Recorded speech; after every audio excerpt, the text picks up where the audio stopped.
నెయ్యి లేని లడ్డు, పాలు లేకుండా నెయ్యి తయారా, పాలు లేకుండా నెయ్యి తయారా, కల్తీ నెయ్యి తయారు చేసిన వారిని వెంటనే, లడ్డు లేకుండా నెయ్య, కల్తీ నెయ్యి తయారు చేసిన వారిని, కల్తీ నెయ్యి తయారు చేసిన వారిని వెంటనే, కల్తీ నెయ్యి తయారు చేసిన వారిని, పాలు లేకుండా నెయ్యి తయారా, పాలు లేకుండా నెయ్యి తయారా, పాలు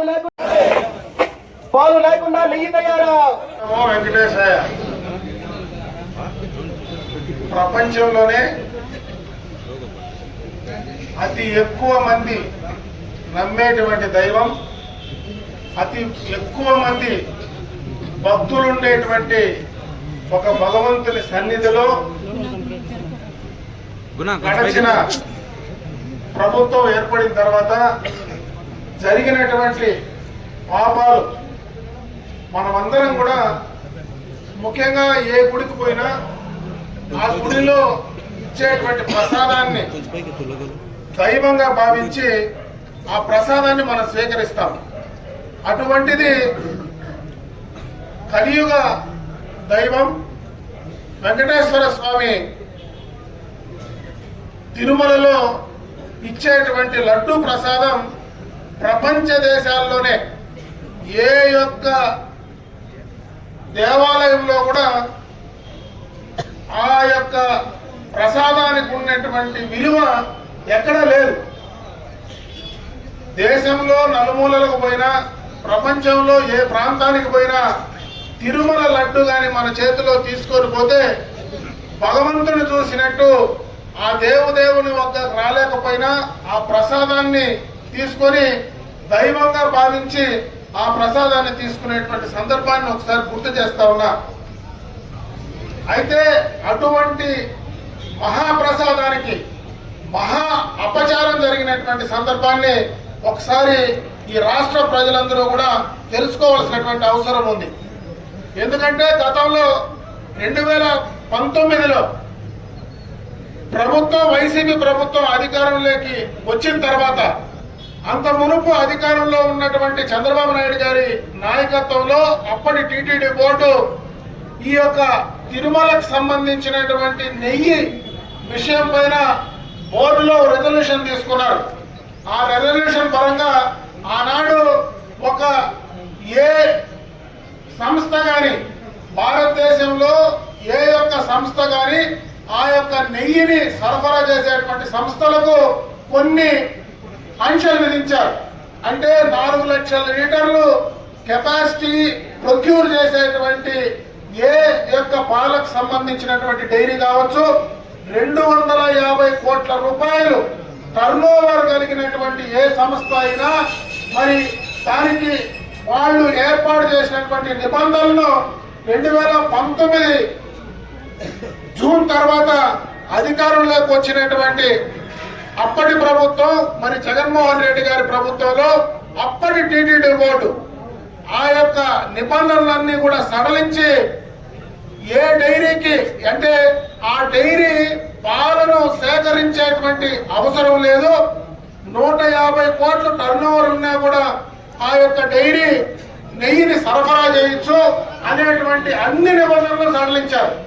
దీంట్లో ముఖ్యమైన విషయం ఏదైనా ఉందంటే ఒకటే చెప్తా, ఆవు లేకుండా పాలు లేకుండా నెయ్యి వస్తుందా అనేది మనం ఆలోచించాలి.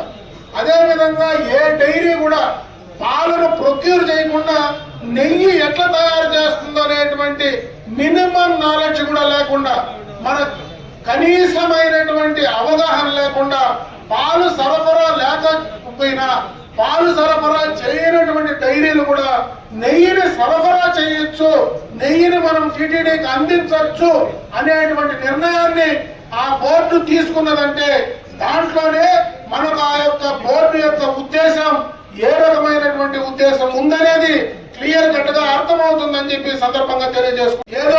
ఇదేదో గొప్ప కార్యక్రమమో ఏదో పెద్ద దీనికి పైనటువంటి సిబిఐ లేదంటే ఇంకా పెద్ద ఇంటర్పోలో ఎవరు దీనిపైన విచారించాల్సిన అవసరం లేదు. ఒక చిన్న లాజిక్, ఆవు లేకుండా పాలు రావు, పాలు లేకుండా నెయ్యి రాదు.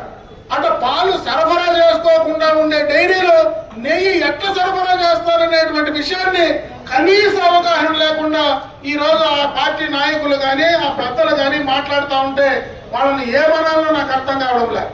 ఈరోజు ప్రభుత్వాలు మారచ్చు, నాయకులు మారచ్చు, కానీ భగవంతుడు మారడు. భగవంతుడు అందరికీ భగవంతుడే. ఈరోజు వైసీపీ వాళ్లకు భగవంతుడు, తెలుగుదేశానికి భగవంతుడు, జనసేనకు, భారతీయ జనతా పార్టీకి, ఈ దేశంలో ఆ భగవంతుడు నమ్మేటువంటి భక్తులందరికీ కూడా భగవంతుడే. ఆ భగవంతుడికి జరిగినటువంటి అపచారాన్ని ఎందుకు జరిగిందని ఆలోచించకుండా ఈ రోజు వాళ్ళు మాట్లాడుతూ ఉంటే వాళ్ళ కనీసం ఆ భగవంతుడి పైన, ధర్మాన్ని పైన ఏమైనా అవగాహన ఉందా, ఆలోచన ఉందా అనేది ఈ రోజు రాష్ట్ర ప్రజలు ఆలోచించాలని చెప్పి నేను ఈ సందర్భంగా తెలియజేసుకుంటున్నా. ఇన్ని విషయాలు ఈ వైసీపీ నాయకులు మాట్లాడతారు.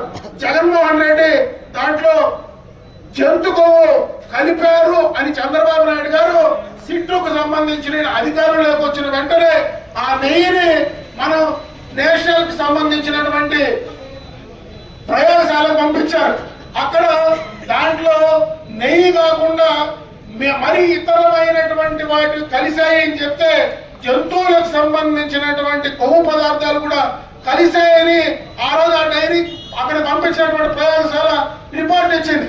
ఈ రోజు ఆ జంతువులకు సంబంధించినటువంటి అవేమి ఆనవాళ్ళు లేవని చెప్పి ఈ రోజు సిబిఐ గాని ఇప్పుడు దానికి సంబంధించినటువంటి విచారణ సంస్థలు ఏవైతే చెప్తా ఉన్నాయో అవి చెప్తా ఉంటే దానికి ఈ రోజు వైవి సుబ్బారెడ్డి గారు మాట్లాడుతూ ఉన్నారు.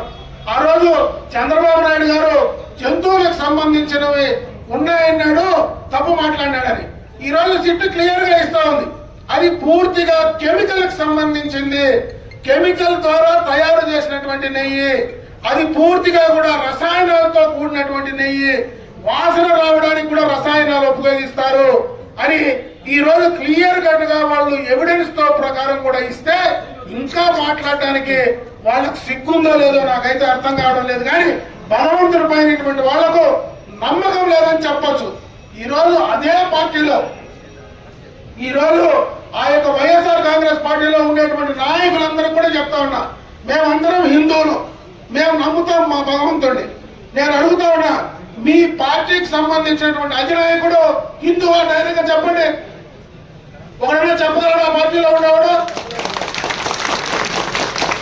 నువ్వు హిందువుగా కానివాడు, హిందువుల మనోభావాలు నువ్వు ఎట్లా కాపాడుతావు? కనీసం నువ్వు మాట్లాడడానికి, మీరు మాట్లాడడానికి కనీసమైనటువంటి అర్హత ఉందేనని అడుగుతా ఉన్నా.